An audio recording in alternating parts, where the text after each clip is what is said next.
ऐलान करो, फिर कुछ घंटे बाद हमला कर दो, यही तो असली चाल थी। ऐसे इजराइल ने किया है। कल अमेरिका और इजराइल और ईरान इन तीनों ने मिलकर सीजफायर का ऐलान किया था।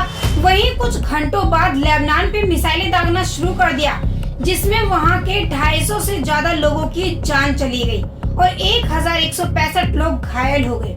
मतलब इन लोगों को 2 हफ्ते का भी इंतजार नहीं हुआ। एक तरफ सीजफायर का ऐलान और दूसरी तरफ मौत का तांडव रच दिया।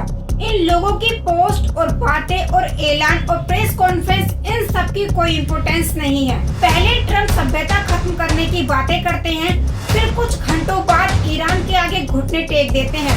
पहले इतनी बड़ी बड़ी बातें करते हैं कि मैं ये कर दूंगा, फिर मैं वो कर दूंगा, फिर एकदम से सीजफायर की बातें कर देते हैं। ट्रम्प की बातें उस कहावत की तरह हो गई हैं, गधे की लात और ट्रम्प की बात दोनों बराबर है। और ये हमला उस दिन हुआ जब अमेरिका, इजराइल और ईरान के बीच 2 हफ्ते का सीजफायर का ऐलान किया गया था। इजरायली सेना ने कहा कि ये हमला 2 मार्च से शुरू किए गए उनके नए सैन्य ऑपरेशन लेबनान पे अब तक का सबसे बड़ा हमला था। सेना के मुताबिक इसमें हिजबुल्लाह के 100 से ज्यादा कमांड सेंटर और सैन्य ठिकानों को निशाना बनाया गया। इजराइल के प्रधानमंत्री नेतन्याहू का क्या कहना है वो सुनिए। उनका कहना है कि लेबनान, अमेरिका, ईरान सीजफायर का हिस्सा ही नहीं है। वहीं मध्यस्थता पाकिस्तान का कहना है कि सीजफायर में लेबनान शामिल है।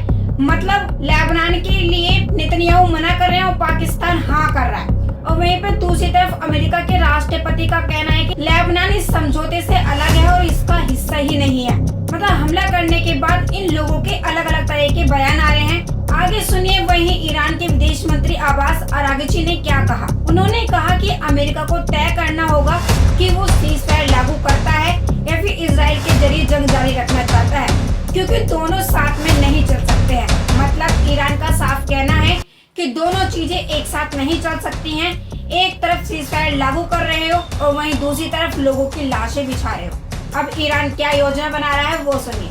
ईरान हॉर्मुज स्ट्रेट से गुजरने वाले तेल के जहाज से हर बैरल पे $1 टैक्स लेने की योजना बना रहा है। ईरान ये भुगतान क्रिप्टो करेंसी में चाहता है।